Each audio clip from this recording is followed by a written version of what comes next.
Apa nama? Waalaikumsalam. Minyak dengan 2 abang, minyak tak ada semalam aku main dah. Minyak tak ada lagi. Tu orang boleh bohong. Anak haram tembak ni. Babi tu. Semalam pukul 12 aku main minyak tak ada. Ini minyak tak ada eh. Anak haram orang boleh. Assalamualaikum kak. Saya nak bawa minyak boleh tak? Saya nak bawa minyak boleh tak?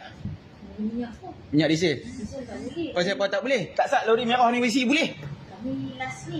Last pada siapa? Malam saya main pukul 11 tengok CCTV saya main malam lah. Lori merah juga duk isi. Lepas tu depa abang tak boleh isi. Kan minyak untuk depa saja. Abang bagi betul-betul. Aku report KDN. Encik, kami... Ha, hampa abang je betul kat aku. Lori merah dah isi dah malam. Saya duduk belakang dia semalam. Bangla main abang ada. Abang tak boleh isi minyak habis. Saya keluar. Ni saya main takkan saya nak kenal lagi. Pasal apa? Takkan untuk depa saja. Ha, abang saya apa? Saya niat tak langsung kan. Bagilah kat saya 100 liter. Saya tak punya bos. Ha, cakap. Dia aku report je weh. Gambar polisi minyak dah tak aku.